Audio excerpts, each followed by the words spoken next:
All right, what is up, everybody? Good to see everyone. Long time no see. It feels like a month, but it's actually only been about maybe 5 days, 4 days or 5 days, I forget. But anyway, we are back in downtown Miami.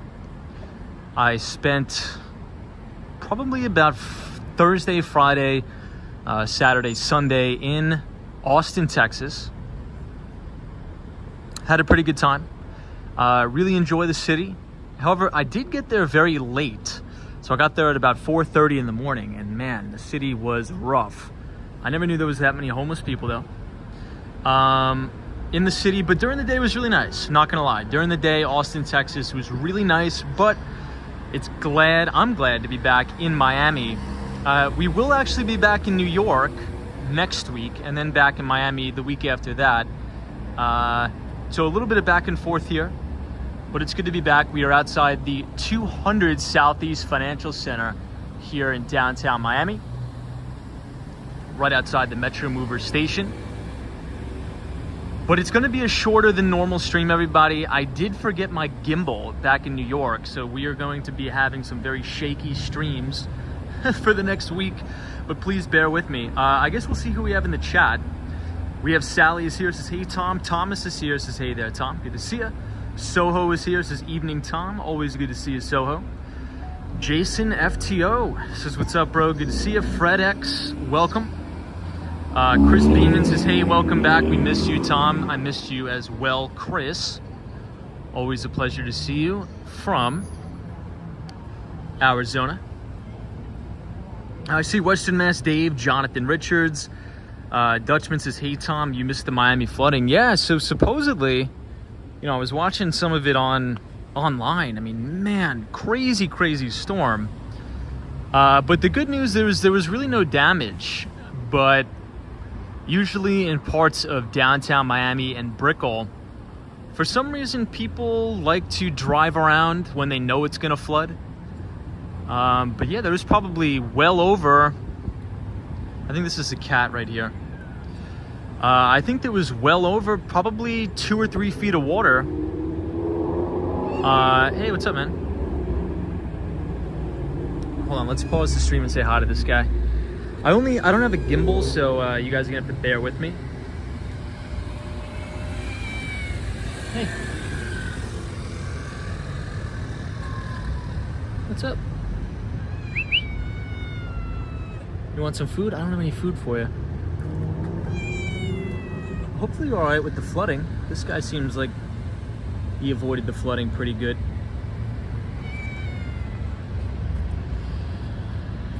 But yeah, guys, this week we don't have a gimbal, which is not good. So you're just gonna have to bear with the poor camera quality. But yeah, flooding was crazy. I mean, really crazy flooding, everybody.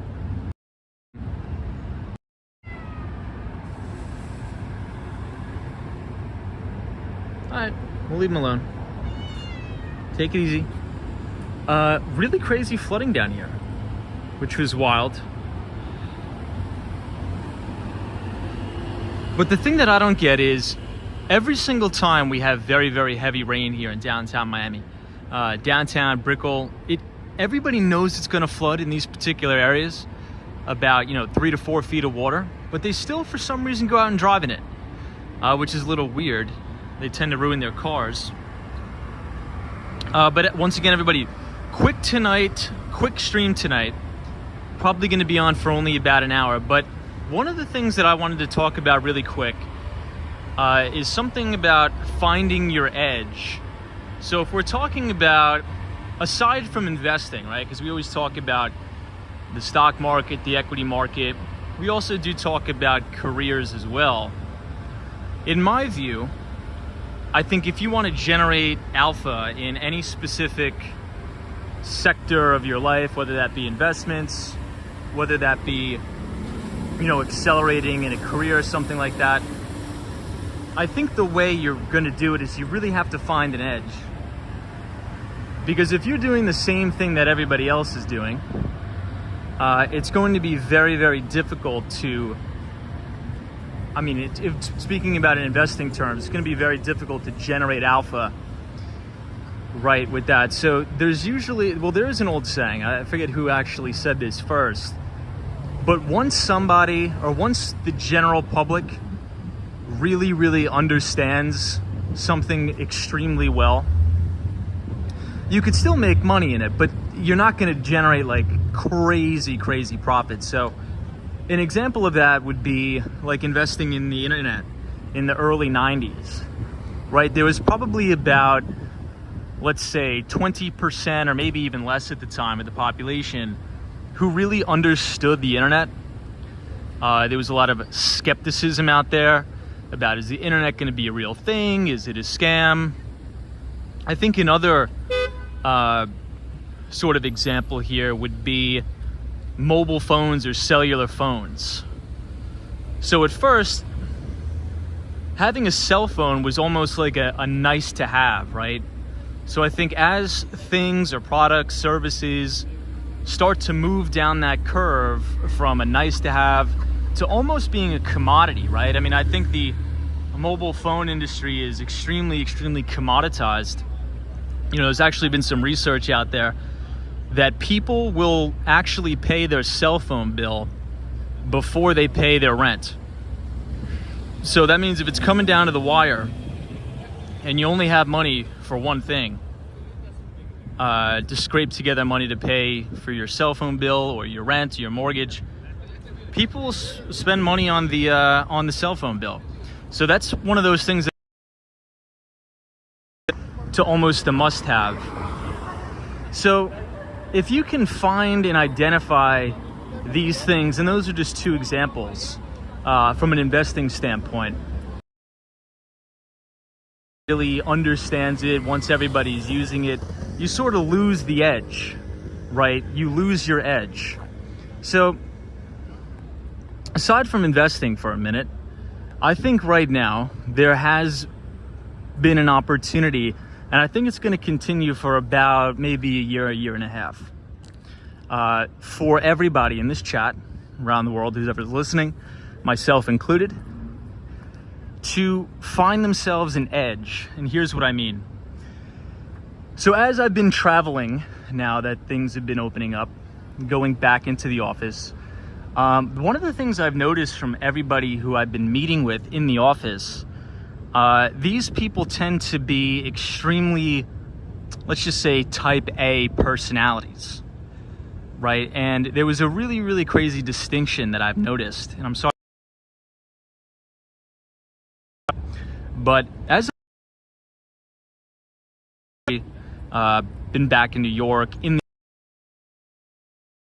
to people that are channel partners of ours, the people who are joining virtually, there's a very big distinction between these people that are joining virtually and the people who are back in the office.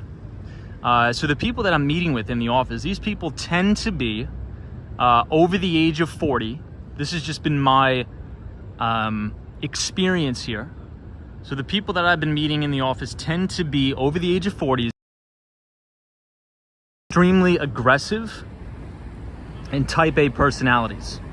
So what does that mean for everybody else on keeping on the topic of potentially generating an edge or having an edge? Well, here's what that means. I think especially if you're early on in your career, let's say if you're a first year investment banking analyst, you are a first year account executive, or first year enterprise account executive, or really anything, you're just starting in the corporate world, I think the easiest edge somebody could have right now is just show up in person. Now, I'm a big supporter of working remotely. I understand that productivity is almost about the same, right? If not maybe even better working remotely. But if you really want to stand out, I think there's about maybe a 12 to 24 month window. So maybe about 1 or 2 years. If you really want to turbocharge your career and accelerate and move up that ladder, I would be in the office every day. Because I believe, just basically from what I'm seeing, with meeting with clients, meeting with prospects, meeting with customers. The people who are willing to meet in person now and go back to the office tend to be a very specific type of person. Because think about it this way. At every company, there's lazy people, and I'm not saying that everybody who's working remotely is lazy. Exactly the opposite of what I'm saying. But what I'm saying is, in every company, there's lazy people. Do you think the lazy people are returning back to work? Or do you think the lazy people are fighting for remote work? And I'll sort of explain it like this. Not every I'm trying to figure out how I could explain this. It's sort of like not every essentially every single lazy person out there wants remote work, but not every top performer is against remote work, if you sort of pick up what I'm saying. So I think if you really want to put yourself ahead of the curve, and if there's an option for you to be in person, I think there's a 12 to 24 month gap right now where you could literally 10x your career, potentially 10x your income, move up the corporate ladder, or maybe even own your own business. But just get in the office and start meeting people in person. Because the people who are most willing to meet in person right now, in my experience, tend to be the people performers. So that's just a quick thought of the night as we walk to the bus here. But let me check on some of the comments in the chat. Once again, we don't have the gimbal, so it's going to be a horror show trying to read the comments. Hey, Ashwin is here, says the human connection is undeniable. You need to have some rapport with your teams before you go hybrid or remote. Interesting, yeah. Ashwin, I agree with that. Lily is here, says cute dog, good to see you. Soho says, Tom, I also pay my sales reps health commissions. Very nice. Dennis is coming to the office and interacting face-to-face with others takes efforts. That speaks well, says Dennis Henry. Agreed. Kathy Lyons says, hey, Tom and everybody, good evening. Good to see you. Dutchman says, I want to work. I want remote work that promotes me to be lazy. Yeah, nice. Western Mass Dave, good to see you. Cindy Foley says, welcome back, Tom. Thank you so much. Diego Bernard Friedman says, Tom, have you ever done gymnastics? I actually have. Lily says, Elon Musk not having it with the remote work. Yeah, so Lily, I think that's a good point. So I'm going to clarify one more time. I'm definitely not against remote work. I'm not. I enjoy it. I think you could be just as productive in a remote environment. And I'm always the type of person, you never want to hold innovation back. I think it is convenient for people to work remote, but you know, on this channel we always talk about investing, and the number one thing if you want to generate alpha in your portfolio or whatnot is you got to have an edge. When somebody has an edge over other investors, it's either they know something that the rest of the market doesn't know, because as people start to catch on, that's what, you know, sorts of pushes asset prices one way or another, right? But it's just something I've noticed, and so be cognizant of that.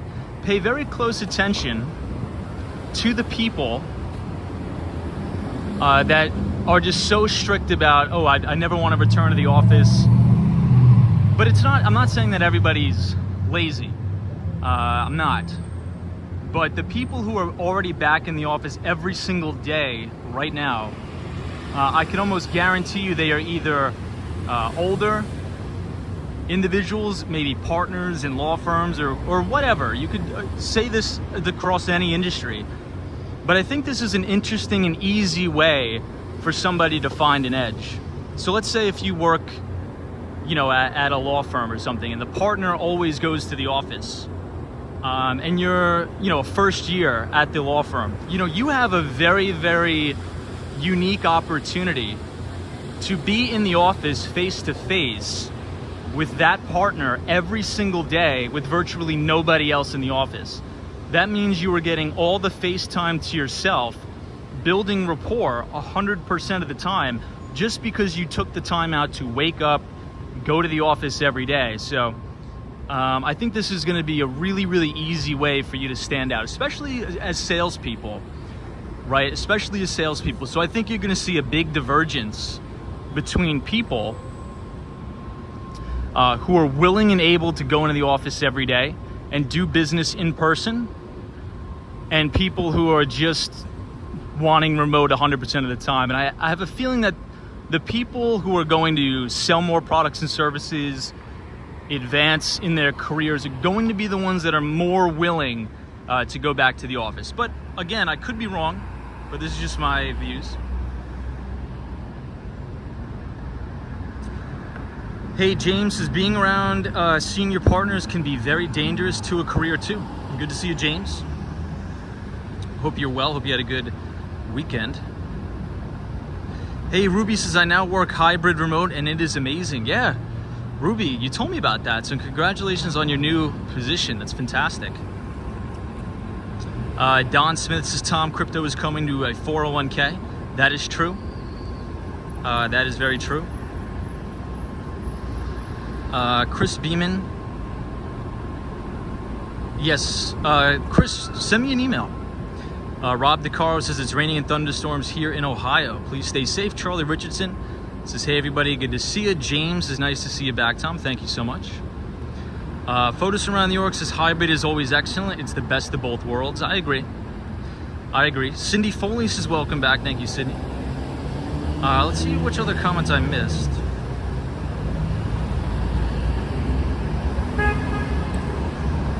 Gigi, good to see you. Welcome. Gigi NYC.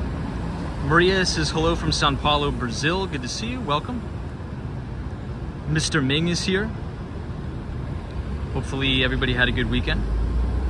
The ABX girl is here. Welcome, ABX girl. Mark Davis says, good evening there, Tom. Nice to see you again. Hope all is well with you. Hello from Toronto. Good to see you, Mark. Soho says, Tom, it's good to be around senior staff. Just talk their language. I agree with that. The ABX girl says, Tom, did you have any flood damage? I didn't have any flood damage. So it's weird. I think the media may have made it out to seem like the flooding was a lot worse than it actually was.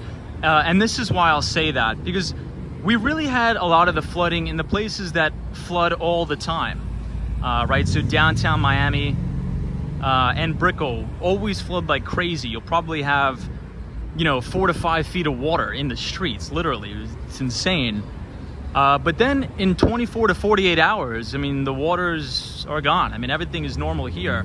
Up by me, Sunny Isles type area, everything was fine. My place didn't have any damage, thank God. So, I think a lot of the videos that surface online in the Brickell sort of location, downtown Miami, the flood waters look really, really horrible, and which they are, but that honestly, it happens all the time, which is really weird. So I'm not gonna say, probably nothing new, maybe nothing new. Hey, Dwayne is here, says, greetings from Edmonton, Alberta. Good to see you. Sherry Rodrigo says, hey Tom, good to see you, Sherry. Lady O, what's up? Says, hey Tom and everybody, good to see you, Lady O. Chris Gonzalo says, hey, from Argentina. But ABX girl, thank you for asking, though. I appreciate that.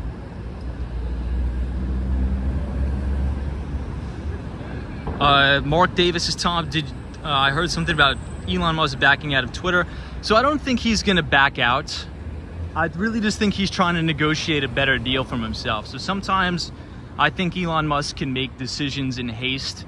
And I think this Twitter deal was definitely in haste, in my opinion. Photos from around New York says, Tom, how did you like Austin? Austin was pretty good. I will say, if you arrive to Austin, Texas at like 4:30 in the morning, it's a little rough, not gonna lie. It's a little rough. But during the day, it's actually a pretty cool and unique city.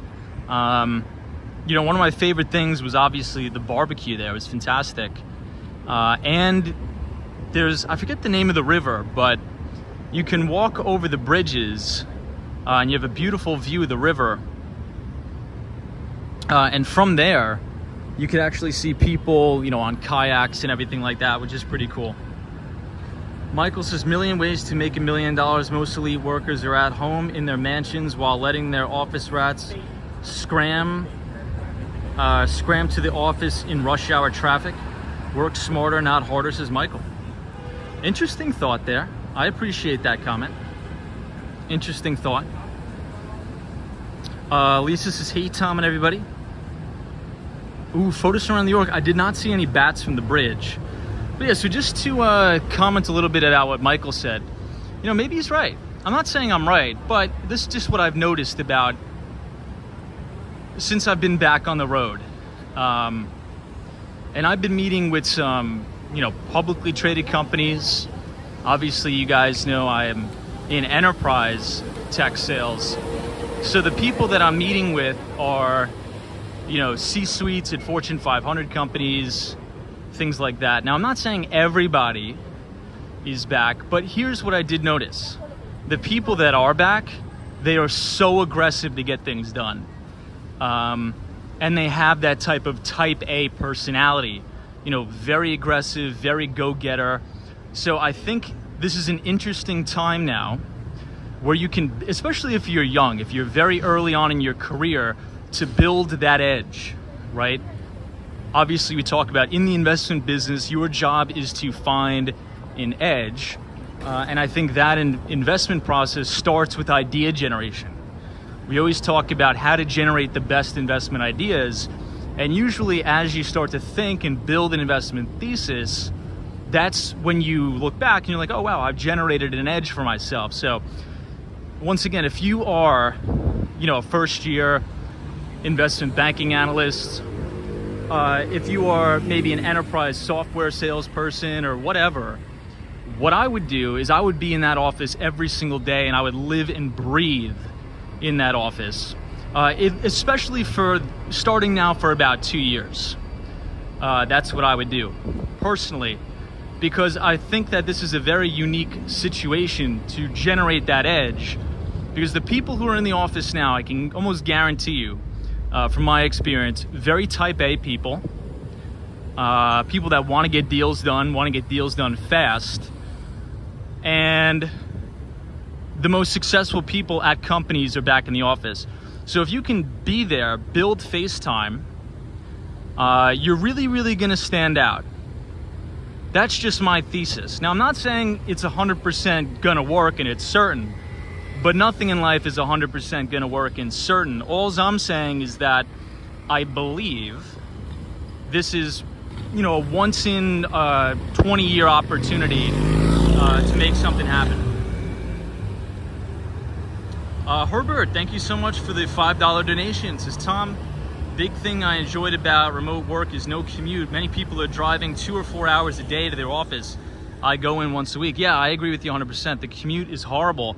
You know, and I've talked to many people that says, I don't realize how I did it all those years. You know, especially, you know, my background is commuting from Long Island, New York to the city, right? To New York City. And that's like an hour each way, right? So I understand and appreciate and agree that some people can be more productive remote. 100%, I'm a huge advocate for that. I actually have sold and sell some of the productivity tools that make people more efficient by working remote. But I think there's a very unique opportunity depending on what industry you're in, right? I think you're going to see more benefit going into the office if you work in investment banking, if you work in a sales type role, as opposed to if like you're a software engineer or something, right? What I'm trying to say is, if you want to accomplish one of two things, number one, career advancement, right? If you want to try to move up the stack in a career, or if you, let's say you own a small business or something like that, I think you're going to have great success. Maybe we should go down here. We very seldom go down here. Or if you run a small business, you know, there's a lot of small business owners right now that are trying to close deals, you know, over Zoom. I think that's going to be really hard. If you're a startup company, I would double down. If I was the CEO of a startup right now, I would double down on getting all my salespeople in the office every single day in front of customers, taking them out. Because if you're an Oracle or you're an SAP or you're a Salesforce or any of these big, I would say giant tech companies, you can kind of afford to take your foot off the gas and do everything remote. And why is that? Because those brands are already well established. Right? If I send somebody an email and say, hey, this is Tom from Oracle, do you want to have a meeting with me? You get the picture. They're probably still going to say yes, right? Because they see your name is attached to a well-known software company, right? Like Oracle or something like that, or Salesforce. But let's say you work at a startup, you're selling software for a startup company. Do you really think that people are going to take meetings with you at a higher rate than, let's say, a well-established tech company? Probably not. So I would use this as an opportunity to gain leverage against my competition to say, hey, okay, if Oracle doesn't want to go to the office and meet my clients, I'll go meet their clients, right? So if you're work at a startup or something like that, I would meet every single person in person. Because if you meet a client in person, trust me, it is a lot different than doing everything remotely over the phone. But that is what I'll say.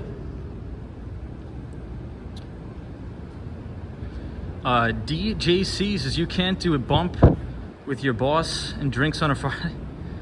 That's funny, but true, DJC. Oh God. James is getting stuck in traffic when you're low on gas equals high anxiety, especially now that gas is almost $10 a gallon in California, right? Dennis says, and the client will notice the effort. Absolutely. So and once again, everybody, for those of you just joining, we forgot the gimbal back in New York. So the quality of the streams are going to be extremely poor for about 3 or 4 days. So there's something in sales that says if you're not talking to your customers, somebody else will, right? I remember one of the top performers at my previous company would always say that in every meeting. He didn't really say much else. He's like, look, if we're not talking and we're not in front of the customers, somebody else will gladly be talking to our customers, right? So if you're an Oracle, if you're a SAP, a Salesforce, really any established company, right, you can kind of afford to lay back and kick back and just, get on a couple calls with the customer. Hey, how's everything going? Okay, everything is good, no big deal. Okay, we'll see you on the next Zoom call in a couple months, right? But if you're a startup and you have no customers, you can't afford that. You have to be aggressive and you have to breathe fire and you have to absolutely go out and see people. So let's say if you are an enterprise account executive at Salesforce, right, and you're not going out to see clients, well, maybe your competitor, which is like a Zoho or something like that, startup company, not publicly traded, they'll probably go public, maybe. Let's say if you're an enterprise account executive at Zoho right now, I would totally change my lifestyle starting today. And I would be in the office every single day and asking customers to meet in person and even fly customers out to me. I'd spend the money to do that because the customer is going to notice something. He's going to be like, wow, my Salesforce rep never talks to me. My Salesforce rep, sends me a Zoom meeting. The guy at Zoho wants to take me to Becco, right? Wants to take me to see the New York Yankees, right? So they're going to notice that, and you're going to start hemorrhaging business if you're. If I could have any advice, that was just my 30-minute rant here about finding your edge. And I think in your work career, probably a 12 to 24 month window where you could really, really knock it out of the park if is doing, because there's been huge pushback by employees across the board about not wanting to return to the office. But if you do the opposite of everybody else, not saying it's going to happen 100%, but Let me stop and read some comments. Once again, I do not have the gimbal. Apologize. James, Tom, it's $4.50 a gallon where I am. No bueno. Hey, buy the book. What's up? Says the stream is looking fine. It may be a little shaky, buy the book, just because we don't have the gimbal. Herbert says you should always try and keep your tank over half full.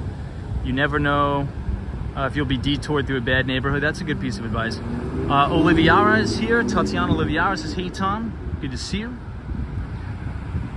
Soho says, Tom, I cook dinner in front of my customers. Works every time. Agreed. Lisa says, I agree. Billy says, everyone in business and sales should read Lead the Field by Earl Nightingale. Billy, let me take a screenshot of that, actually. I always love book recommendations. Who else do we have in here? NMB045 says, hey Tom, how is Austin? I'm in Bryant Park right now. Hey, nice, man. One last time before I leave tomorrow. Well, I hope you enjoyed New York, NMB045. Austin, Texas was good. When I arrived there, though, it was a little bit sketchy. A lot of the city was very dirty when I arrived. But then again, I did arrive at like 4:30 in the morning. But everything seemed to be all cleaned up when I woke up, so that was good. Hey, Lady O, this is Tom. Have you enjoyed the skateboard ride on the Miami streets yet? Not yet. Not yet, but we will soon be back. You know, the past couple days has been crazy flooding here too. John says, hey, how's it going? Everything's going really good, John. Daniel, thank you for saying that. CT says, yeah, you will stand out if you're customer facing, but your product is what sells. And the after sales support, says CT. That is true to some extent. But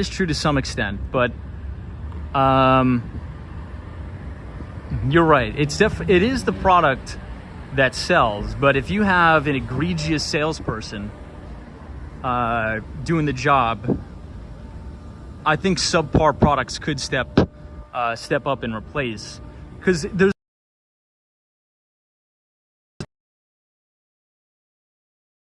nowhere to be seen. He never contacts us. And you could essentially insert any other company you see fit, right? And I think the reason for that,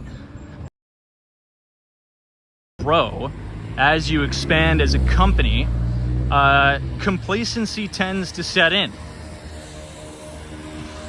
right? I mean, what are your thoughts on that? I mean, as you grow and scale, I think complacency tends to settle in a little bit. So here's what I mean. If you're a startup and maybe you're doing, $25,000 MRR, right? Monthly reoccurring revenue, 25,000 monthly reoccurring revenue. And one client, well, I can almost guarantee that customer is probably going to have the best customer experience on the face of the planet.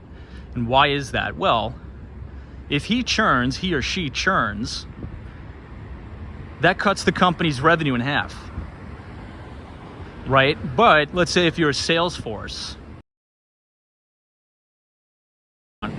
that maybe spends, $100,000 a year, I'm sure Salesforce does care about these people. I'm just picking on Salesforce because, we talk about that company a lot. But, maybe the service over time starts to decline at least a little bit. I'm not saying it does, but the point is, if a $100,000 annually reoccurring or ARR customer leaves Salesforce, it's probably not the end of the world, right? Probably not the end of the world. So I think startup companies could use this time to be a little bit more aggressive. And buyers too. Buyers, you could use this to your advantage as well to negotiate better deals. Hey, Vinny Castellano is here. Says, hello, Tom. Welcome back. Good to see you, Vinny Castellano. Michael says, I know one kid who sells 300,000 products a month on e-commerce, no face-to-face. works from home. He earned 1.2 million after tax revenue. Yeah, so Michael, there are people, right, out there that'll run like an e-commerce store or something like that, selling products on Amazon and online and earn a ton of money. You're 100% right. There are people like that. But in the world, in the big economy, there does need to be people that go to work and make products and services. Right, you know, I know people that are enterprise account executives at big software companies and also have Amazon and e-commerce stores and things like that. So you're 100% right. But for the vast majority of people that have just, let's say, regular jobs, maybe you're in investment banking or something like that, not every person on earth can just sit home in their pajamas and run an Amazon store, right? So I think but you're 100,000% right, Michael, with what you said. There are people that are doing that, right? But there also needs to be some people who make those products and services that your friend sells on Amazon, right? So I think just the point I'm trying to say is, yes, in general, the harder you work, the better your overall returns will be. There are those statistical anomalies, right, of people that can just, you know, lounge around and run an e-commerce store, and I'm sure it is hard work and it's a very, very lucrative business. But for the vast majority of people in America who, you know, maybe they're just graduating college and maybe they're a first-year investment banker or a first-year tech salesperson or whatever, you could insert any sort of company title, product manager, anything. It could be across any vertical. I think the best way for those people, or the vast majority of people, to get ahead right now, to have an edge, is go back in the office. That's what I would say. But you do have a very good point. Hey, Jimmy T says, hey Tom, glad you're back in Miami. Good to see you, Jimmy T. Vinny Castellano and Maria Castellano, good to see you. James is only about 20% of people can actually work from home. Hey, Mets fan 21, good to see you. Lizzie Hatch says, I went to Texas to find a house, $350,000 house, or $310,000 is the cheapest I saw. You know, there are places in Texas where you can get really, really nice houses, and they're like $210,000. And I think that just goes to show that the vast majority of real estate, or the vast majority of the price in real estate is actually not the physical asset. It's the land that it sits on, right? You know, some of these houses in, you know, boondock towns in Texas are absolutely gorgeous houses. And they go for like $200,000. But if you were to put those houses here in Miami Beach or in New York or on Long Island, they would easily be $1 million homes. It's kind of crazy, and it just made me realize that, look, I think the majority of the value in real estate is not in the commodities that build the real estate, but in the actual, what's it called? The location. Jeff says, I found that I'm more efficient working from home. Yeah, I think many people do. I think at my previous company, they definitely extracted a lot of productivity out of me working from home because there was no break, right? I was literally working 12-hour days and there was no break because people were sending emails when they were eating dinner. So Jeff, I agree, productivity probably skyrocketed.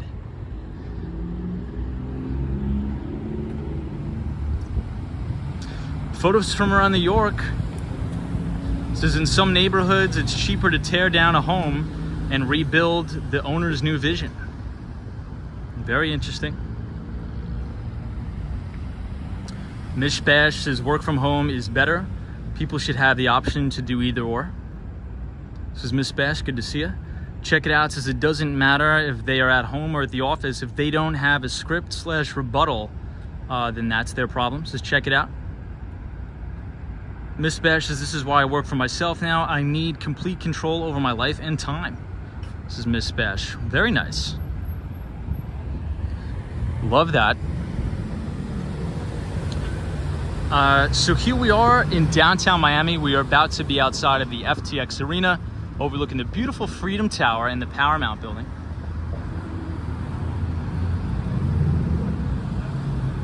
Hey, RJ is here from Colorado. Welcome. Good to see you, RJ. Deborah says, Tom, you should do more voiceovers. Jeremy Kong says, hey, Tom, what's up? How are you doing? I'm doing really good. Doing really good. Don't have the gimbal, so it's a little bit difficult to read the comments. But I'm trying my best. Humane is here. Good evening, Humane. Kelly says, hey, Tom, great point about showing up to the office. Everyone works remote. I've seen promotions from banking officer to VP, 2 officer promotions all during the pandemic. Hey, that's awesome. That's fantastic. Well, congratulations to you. I'm sure you worked hard and deserved it. That's fantastic. Tiffany Allen says, location, location, location, indeed. CT says, did you see Severance on Apple? I did not. Ooh, let me take a screenshot of that, CT. You know, I don't, you know what? I actually think I do have Apple TV. So I bought a smart TV for the house. It turns out I never watch it, but I want to utilize it a little more. And I think with my Verizon phone plan, I think I may have Apple TV for free. I have to go back and check. So let me take a screenshot of that. Michael says, on your point, do you think companies save revenue from not renting office space? Yes. Thus have an end of the year bump on the bottom line. Your opinion, Michael? Yes. I do agree with that 1,000%. So I'll give you a quick example of that. In the startup space. So one of my good buddies runs a pretty well-known startup. I won't say the name, but I'll probably disclose it later, maybe in like 6 months as they potentially come public. But to save money on rent for office space, what they're doing, and I'm not saying everybody's doing this, but Michael, to your point, I think you bring up a really good talking point here. What they're doing, since they have a distributed workforce, so a distributed workforce means the vast majority of your employees are not sitting in one location. What they're choosing to do is get WeWork passes, or like a either WeWork or ServCorp are the main 2 competitors, I think. So you can get a WeWork pass for each employee. I think it's like $400 a person. And you'll have access to every single WeWork location across the country, as opposed to signing like, you know, a multi-year lease on an office space that could cost you like $18,000 or more, right? Really crazy stuff. Maybe less, depending on the size of the company. And what they're doing is they're saying, okay, instead of, you know, having everybody at one location, we'll allow people to live where they are, right? You still go into the office personally at your WeWork and things like that. You can take clients up to the WeWork office. So essentially, they're not only saving money, but they're expanding their reach, right? So if you have 20 salespeople in 20 different cities in America, you can bring clients up to the WeWork offices. You could, you know, see more clients easier, right? But you still have office space, and you're not, you know, you're not zoning yourself off to Miami. You're not zoning yourself off to New York City or Silicon Valley, right? I think more companies will start doing that. So I think you're going to start to see a lot of companies busting their leases on very long-term office space, and then starting to do like office sharing. Now, I will say that's probably going to be more common in the startup world as opposed to more well-established companies, right? Because, you know, I don't really think it matters. It's not even a factor for like Apple or Microsoft. You know, these people, you know, buy massive campuses as their office space. But for startups and maybe, you know, a $500 million company, $1 billion company, I think you're going to start to see more office locations, but fewer employees working at them, and you'll also have shared office spaces.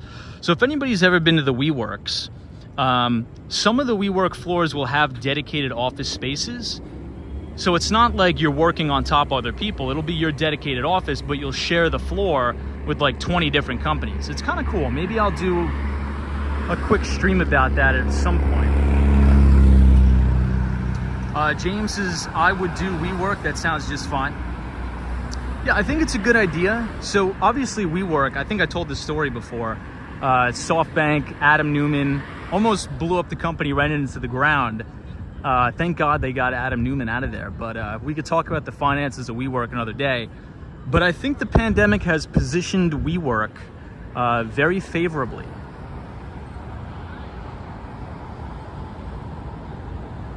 Hey, Miss Stevens says, hey Tom, I love when you stream Miami. Good to see you. Thank you so much. Michael Henry says, hey Tom, how was your trip? My trip was really good. I really enjoyed my trip to Austin, Texas. It took me a couple days to get used to it, but I do like it. Tin Man says, good evening, everybody, and Tom, welcome.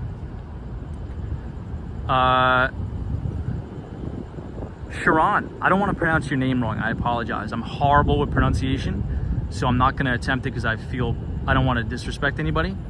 But Sharon says, hey Tom, there's a documentary on this. We Crashed on Apple TV. It's awesome. Oh yeah. So I think I heard about that. So the funny thing is, so I used to work, as you guys know, in the Marsh McLennan building in New York City. And on the second floor is where we had the corporate offices at the time, Sprint.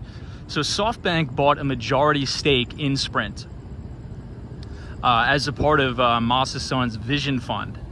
But he also invested tons of money into Adam Newman.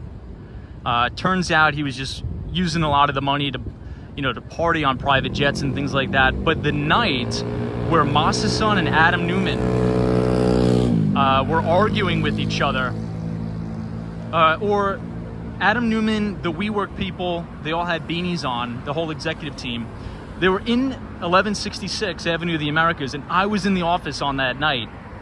And it was crazy because Adam Newman was there. I think Marcelo was there as well. It was just wild because at the time I was a major account executive.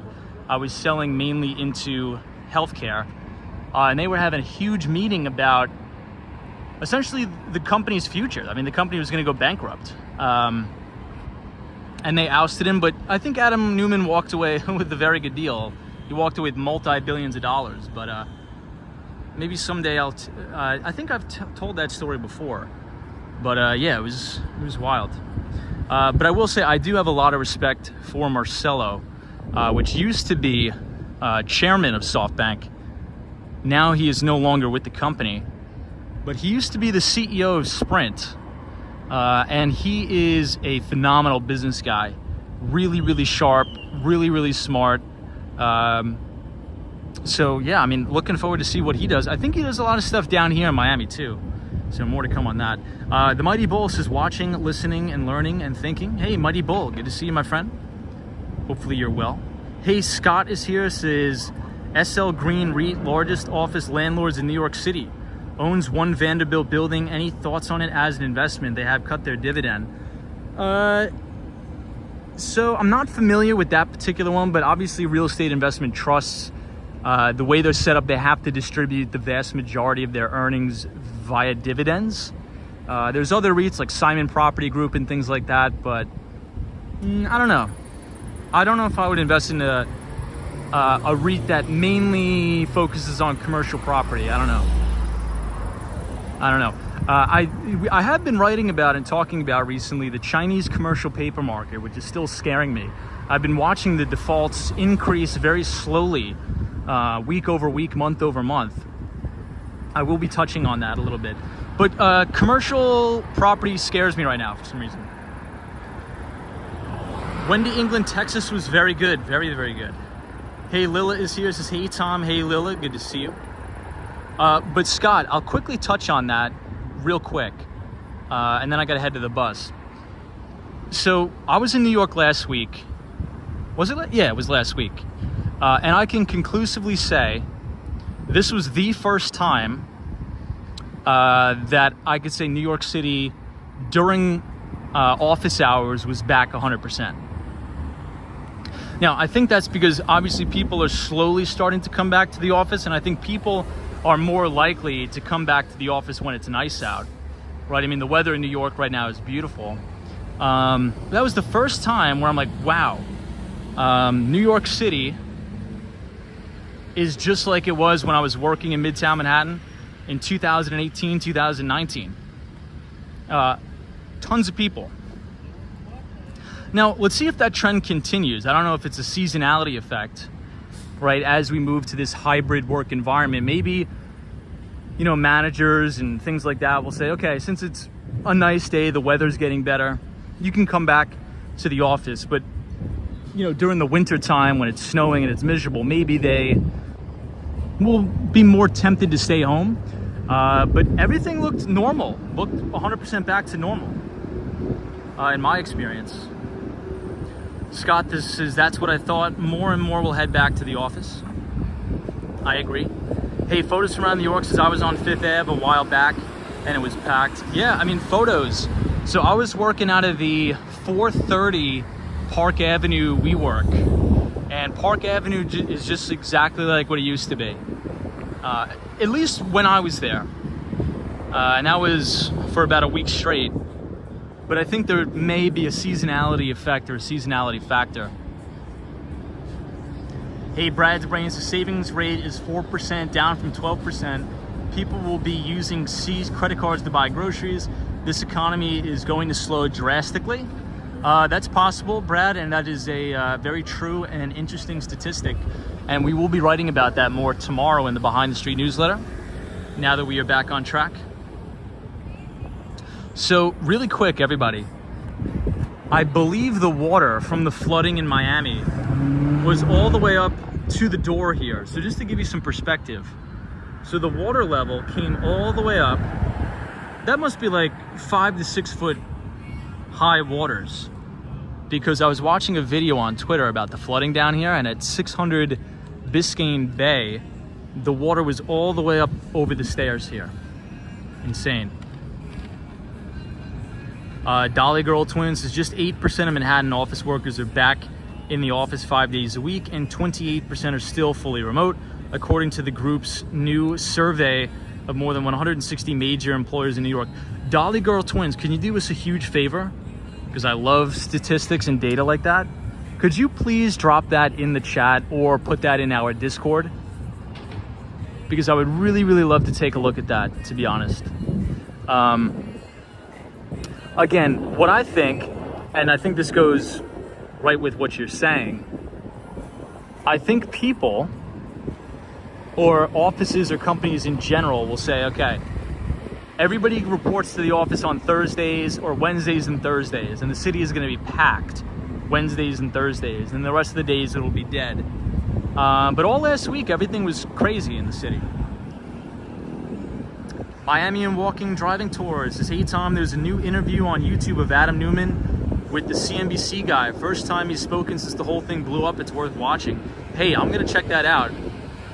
I've met Adam Newman a couple times. He seems like a nice enough guy, but you know, I think that he's a young guy that is very smart, but came into a lot of money and did a little bit too much partying. You know, one of the things that really struck me about those WeWork guys, because we were all in the office at the same time. I did my rounds and said hello to everybody. Every single person on the WeWork executive team was like walking around in ripped jeans and like ripped skinny jeans and beanies on. And I'm like, well, something's not right here. Now, not to stereotype anybody, but you know, I think at corporate management level, you need some people that are, you know, really hard and sticklers on the finances, right? And I think that these people, sometimes when you're young, you have such grandiose ideas. And I think that's almost a prerequisite. You almost sort of need to have that naivete in a way to build a really, really amazing company, right? You need to almost be ignorant to the fact that this may not work to be a really good founder, in my opinion. Because if you're too much of a realist And I've sort of suffered from this myself. If you're too much of a realist, you'll probably live a life of mediocrity. But if you're a little bit out there, if you're a little bit crazy, even though you may start companies and then they fail, you're probably going to stumble into a lot of money. Because the people that are too much of realists and too cut edge and clean cut, those are the people who never really take risk. And you got to take risk. And sometimes you need to just be oblivious with calculation. But that's how I could describe Adam Neumann, is one of those guys that maybe is, he's probably a good guy to like, I'm trying to find the best way to describe it without disrespecting anybody. Because we can't use choice words on YouTube, we'll get banned. I think he's a good schmoozer. I think he schmoozed his way and sold his vision to a lot of investors. But then again, I think the pandemic played right into WeWork's hands. I think WeWork is a great idea, but for some reason, my viewpoint is you need sort of crazy founders that have these grandiose ideas, but you need a management team that is grounded in reality. Because if you don't have a management team grounded in reality, you won't have that perfect balance. I think the perfect balance is having people that are so creative and so innovative, like people like Adam Neumann, but you need to have people who've been in the finance industry that understands how to balance books and things like that. And once you have that perfect balance, I think that's when you're going to see companies be successful. But yeah, it was a little odd. Every single person I met, including Adam Neumann, they were all walking around in like beanies and skinny jeans, like very, very different than anybody else. Patricia Ivory says, good afternoon, Tom. Long time no see. Yes, long time no see. Wendy England, this was in Manhattan. Dolly Girl Twins is very glad you dress appropriate and respectful. You will always be remembered that way. Michelle Henry says, nice cars, good to see you. Jonathan Francis, it took Zuckerberg a while to lose the hoodie. Yeah.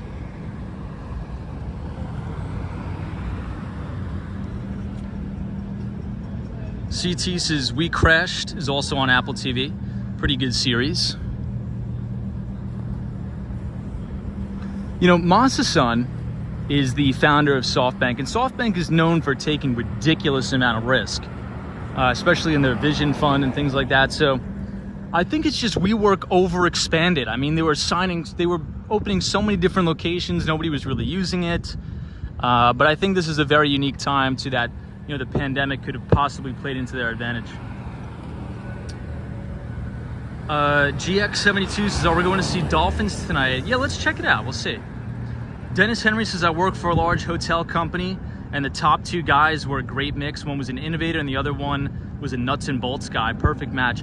Dennis Henry, that is the words I was looking for, like a nuts and bolts guy. But yeah, Dennis Henry agreed.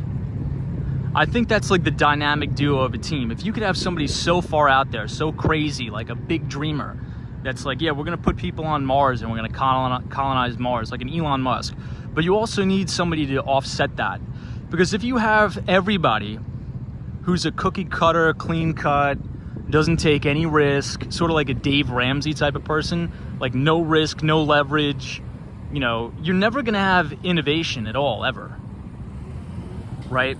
But it's the people who are crazy are the ones that are innovative. But if you always think rationally, I really don't think you're going to ever build like a really, really good product if you're always too rational. Because if you're the rational mind or the human mind, we are not designed to thrive. We are designed just to survive, right? And that's why I think, you know, it's sort of like this. I think that's why a lot of people have a fear of public speaking, right? If you're on a stage, you get stage fright, and the only thing that your body wants to do is just shut down and run into a corner and hide and not talk to anybody. But you know the thing that you should do is get on the stage and do the speech or go see that client or do the presentation, right? Because our bodies and our minds, the human brain, is not designed to thrive and do the things that we should do. right? Humans are creatures of survival. You know, our brains want to say, hey, go ahead and go to sleep in this cave so we could survive to live another day, right? Our bodies or our brains aren't geared towards adversities. We want to avoid them at all costs. So I think if you can really lean in and go towards those things that we really don't want to do, that's probably when we're going to find the most success. But it's tough, it's difficult. Michael says, I think some people get the idea of working at home as hippy-dippy, flip-flop, spaghetti, strained shirt, weed smoker, surfer dudes who work at home that wake up at 5 p.m. I wish that was true. Yeah, so it's definitely not true, right, to your comment. I was one of those, there's everybody worked from home. We were forced to. But what I'm saying is I think the people, to your point, that are already back in the office, these people are like these super alpha, you know, type A crazies, which is sort of what you need, right, to have an effective business. So I think if you want to find an edge, I just go back to the office and hang out with those people.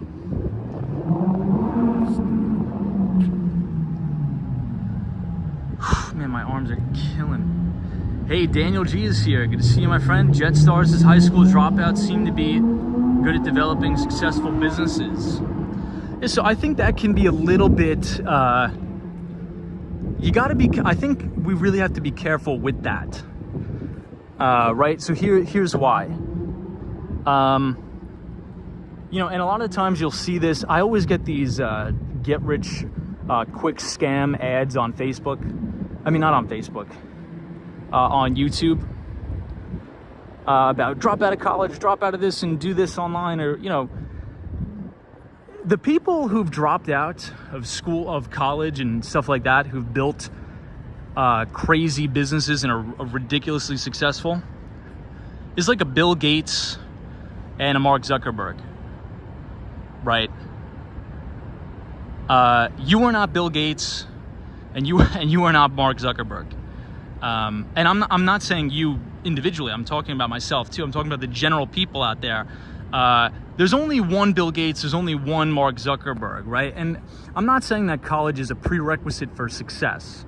It's not what I'm saying. I actually think the vast majority of college is a waste of time, but that is only because a lot of people take like the liberal arts majors and they spend a lot of money or take out loans for kind of garbage degrees, right? And I don't want to say like a degree in liberal arts is garbage. The only reason why I use that explanation is because we live in the United States of America, where college is extremely, extremely expensive for reasons that we've talked about, with the government subsidizing student loans and things like that. So you really, really have to do your ROI calculation for college, right? So I would say, okay, is it worth it taking out $200,000 in loans to get an English degree or something like that?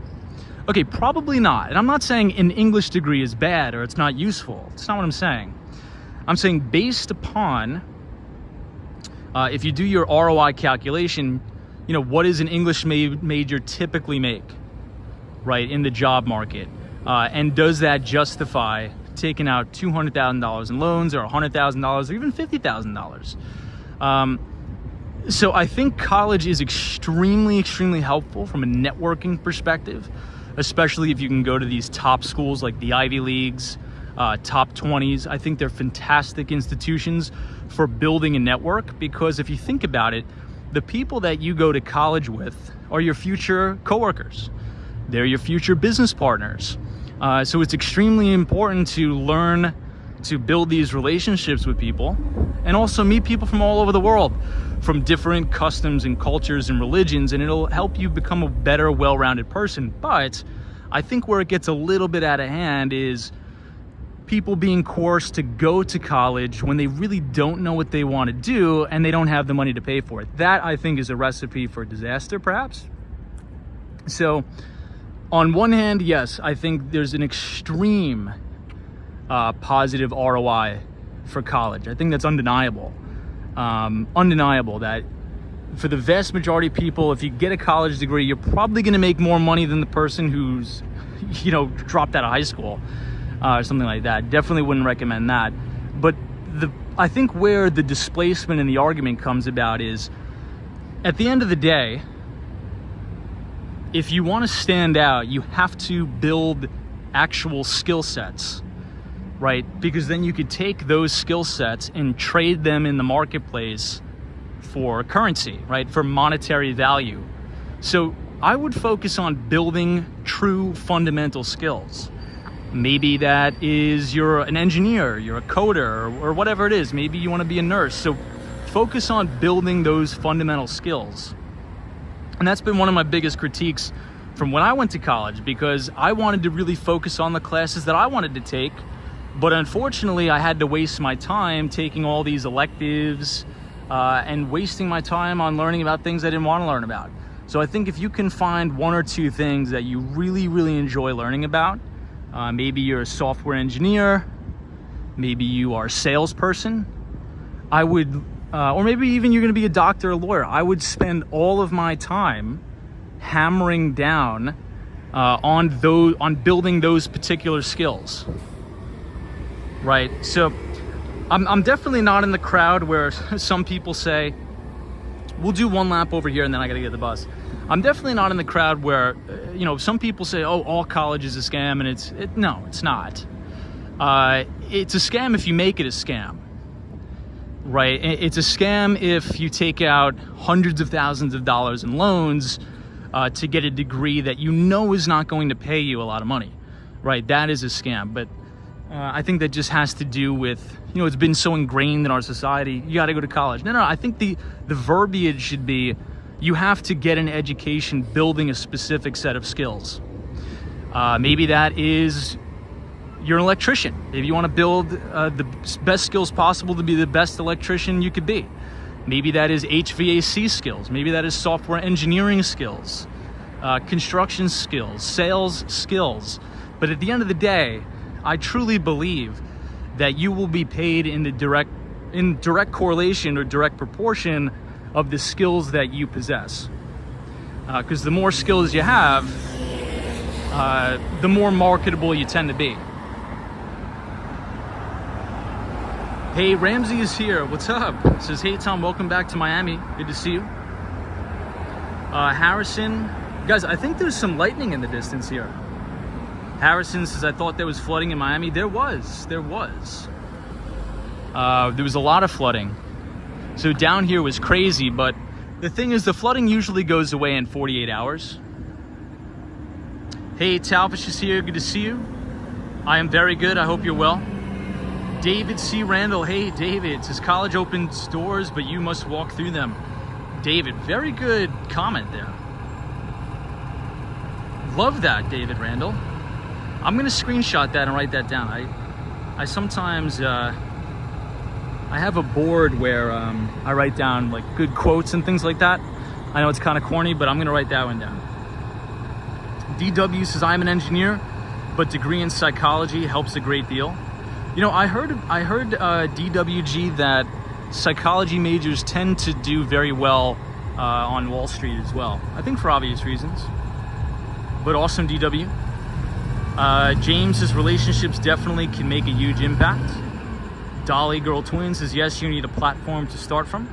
OF says, most folks don't walk away with a 4-year degree in skills. 2 years, most do, says OF. T. Campbell says, hey, Tom, I got a business degree and currently in law school. Hey, nice. My college roommate did computer science and has a fantastic job with benefits at Microsoft. Still wish I could have done computer science. Hey, but I mean, lawyers do very well, man. I think you're going to do very well.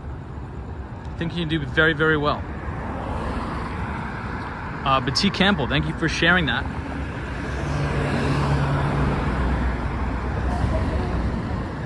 But in my circumstance, I was actually one of the people who went to college, and because I didn't come from a family that is like a big college family, right? I think my brother was the first in our family to actually graduate from college. And I think coming from, it's not like we didn't grow up with any education. We had extremely good education, but it's sort of like college really wasn't on the forefront.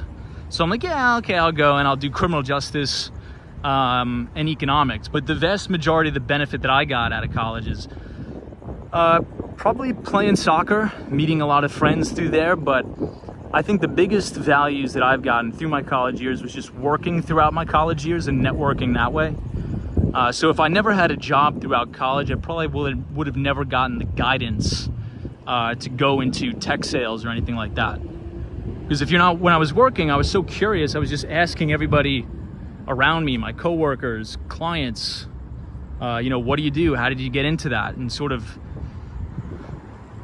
found my way that way, sort of like Goodwill Huntinged it. Hey, Marty Lewis, what's up? Marty Lewis, any swimming tonight? I was gonna go swimming today, Marty Lewis, but we just had massive flooding here. So usually after a hurricane or tropical storm, you should wait like a week or two before you go swimming.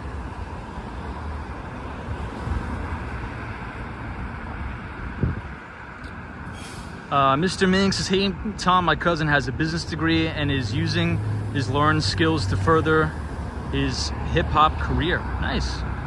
Buy the book says, keep writing down positive quotes, Tom. They'll help you stay focused on your goals. Works for me all the time. Hey, buy the book. Thank you so much. OF says, law trained, does well in business. Michael says, question, do you think CEO? Wendy England says, UK higher education is very much about making contacts. Deborah says, why do you wait a week or two before swimming after a hurricane or tropical storm? Yeah, I think that's the going standard everywhere, right? Especially in New York. Like if we have a really, really big downpour rain in New York City, a lot of the times that could unfortunately overwhelm our sewer systems. So you tend to have a lot of overflow. So it's nice. It's best to wait like a week or two to let all that stuff flush out into the ocean. Because if you think about it, we had flooding here in downtown Miami that was like 5 feet high, going all the way up to the sidewalks. So all of that debris, all that garbage is now receded back out into the ocean. And God knows what's in that water, right? I mean, you can only imagine. From garbage to plastic, debris. I think the sewer systems probably got overrun. So I think that's sort of my hypothesis. All right, let's check out some comments and then we will call it a night, everybody. Hey, David Randall says OJT on the job training is invaluable. Oh, absolutely, David. I think you're 1,000% right. So David Randall is 2 for 2 with the fantastic comments tonight. David Randall says, Tom, on the job training is invaluable. Go through all the employee training programs. Yeah, David. So I started off not knowing anything. And I think what was the best decision I ever made was taking any job I had, I took it so serious, like almost too serious.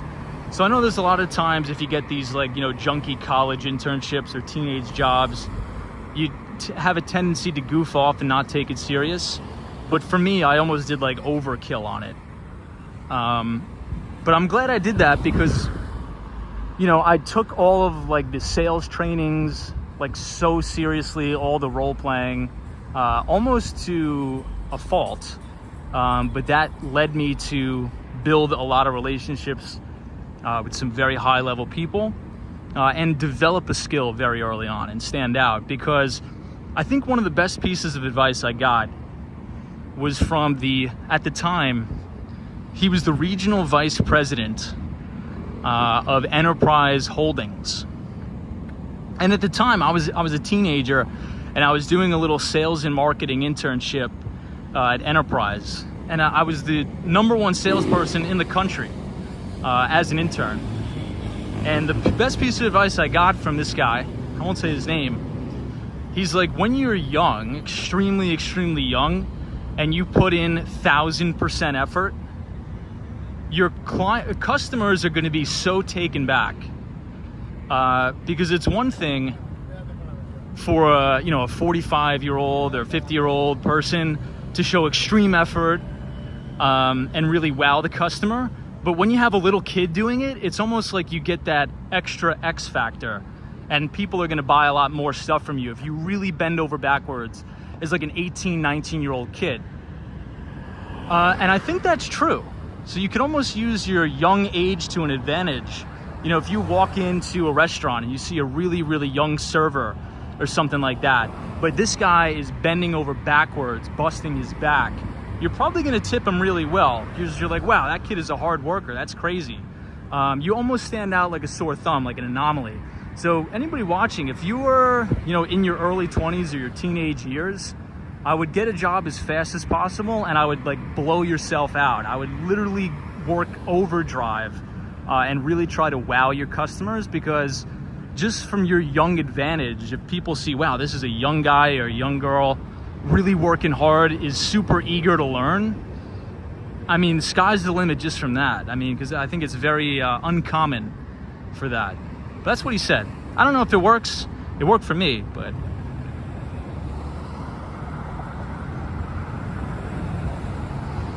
OF says 100% embrace youth while you have it. Yeah, it's almost like if, when you walk down the street, here's another way I could put it. The first time, I remember my first week, I always wanted a beagle. I always wanted a beagle so bad. Like, it was insane. I was like, I'll do anything just to have, a dog, a beagle puppy. So I got the beagle puppy from this farm in upstate New York. And I remember walking around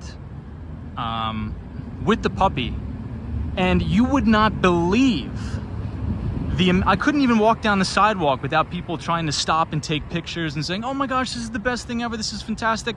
I think it's sort of the same thing if you have a very young salesperson in business, or anybody for that matter, showing extreme effort. You're gonna have people stop and be like, oh my gosh, I want to meet this person. I don't know, maybe it's a weird sort of analogy there, but that's the way I sort of put it together in my head. I remember when I first got my beagle, an 8-week-old beagle, I literally could not go outside without having to tell people about it. They were stopping to take pictures. It's like I couldn't even walk down the sidewalk. Hey, XXX says, hello everybody, and Tom, another beautiful night in Miami. Yeah, and the humidity's breaking a little bit too. I think yesterday was like 97% humidity. Today is only about 80%, so we have a little bit of a break in the humidity, which is good. Hey, Ren1018 says, hey Tom, looks like you loved Austin, Texas. Yeah, it was nice. Austin, Texas was nice. When I got there at first, it was a little rough.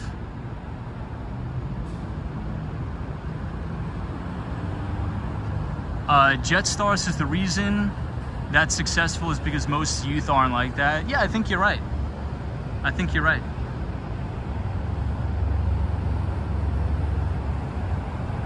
Yeah, OF, I know.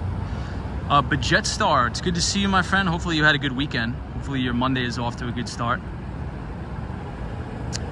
Joan is here. Welcome, Joan. Amanda is here. Says, would you ever do a walk in Sunny Isles Beach or Aventura? So yes. So that is coming. Usually we are down in downtown Miami. Mainly that's where the office is. But I actually live up this way. I don't live down here. So maybe on the weekends, we'll walk through Sunny Isles Beach. But if you want to see somebody who does, I think has already done walks through Sunny Isles Beach, check out Action Kid. I believe he walks there all the time, or Shot by Scott. Michael says, Bill Gates, Steve Jobs, Warren Buffett, and Elon Musk, alpha, right? You must put ego aside in business. Yeah, that's true.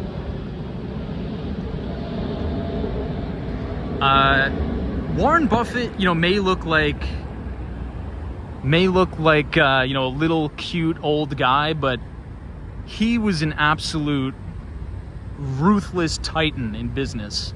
I mean, a total hard, what. He gives off the appearance that he's, a little like meek person, but he is definitely not. Hearing that from people that I've I know that have worked with him and done deals with Warren Buffett, he is an absolute, definitely not a pushover. Let's just put it that way. So this is the 1000 Museum building. I keep looking up at it because there's a lot of people here today. Beautiful balconies here. I could imagine the views from 1000 Museum. Fantastic. Yeah, David Randall's like Action Kid goes everywhere. He does.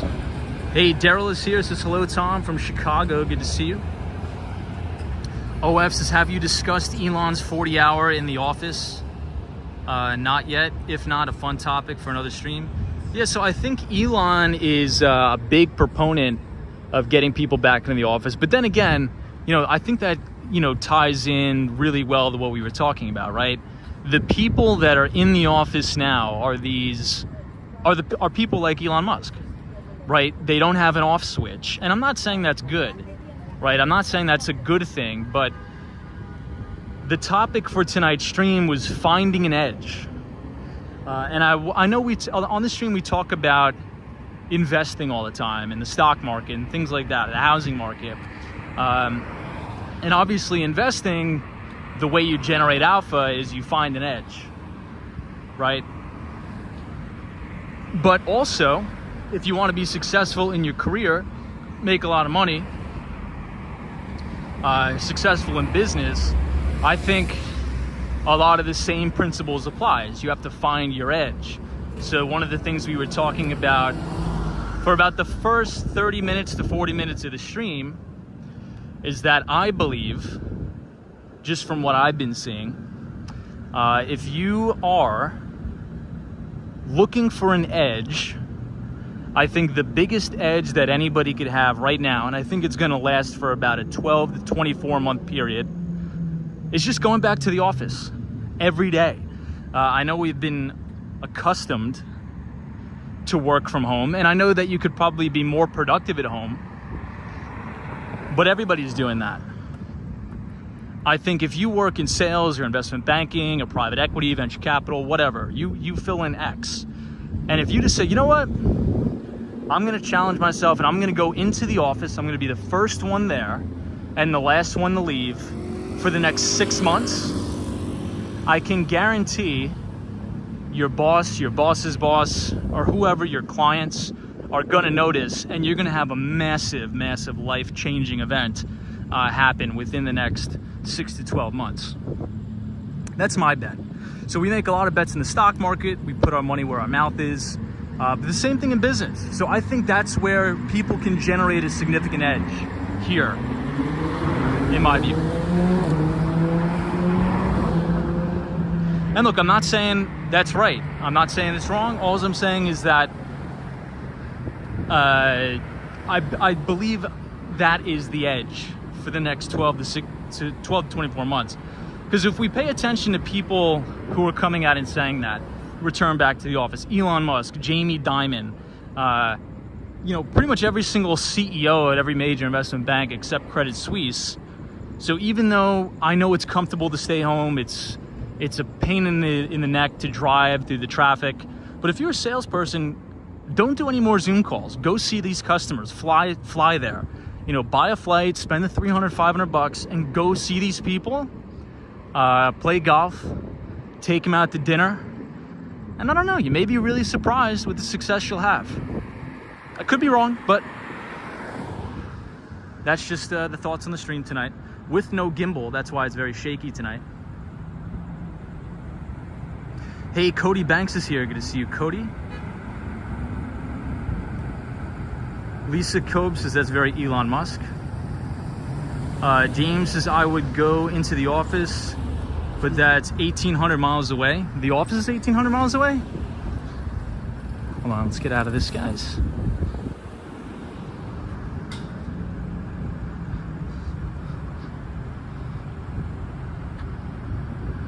Scott Primo, good to see you, Scott. Dolly Girl Twin says, I honestly hate office politics. I think everybody does. Jetstar says, if I worked for Elon and SpaceX, I'd want to be in the office all the time.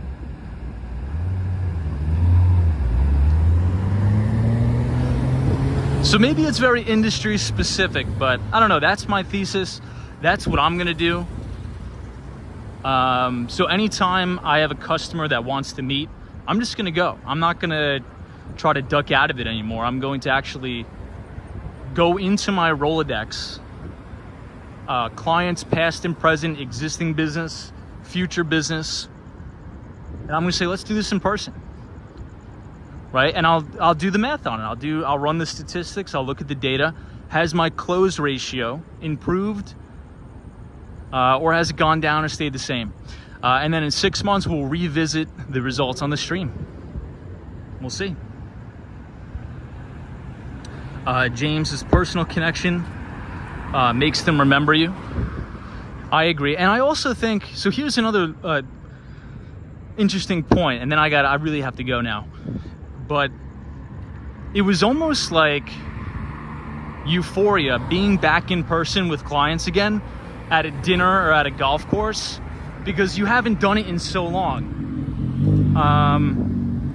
It's sort of like when you haven't seen your friends in like a year or two, and then you have an event plan and you're like, yeah, I really don't want to go. Yeah, I guess I'll go. And then when you get there, you're having a blast, and it's like that euphoric feeling. I think that's what it's going to be like for people who start to go out and meet clients, take them out and do business on the road in person. At first, it's going to be like, oh, this sucks. I don't really want to meet this guy.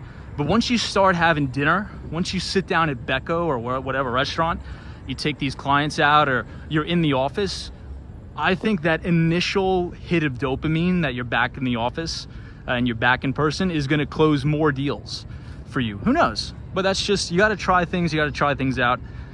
But everybody, I know it's been a short stream, about an hour and 25 minutes, but I know, wait, hold back the tears. I'm upset too, but we have to go. We got to go. I have to head back to my house and go to sleep because I have a very, very early day tomorrow. But it's good to be back, and thank you all for coming back. I know I have been definitely MIA for the last 5 days, so it's nice that you guys always return back to the streams. I appreciate that very, very much, because I appreciate the conversations we have each and every night. So with that said, Marty Lewis, thank you for joining. James, thank you for joining. I appreciate it.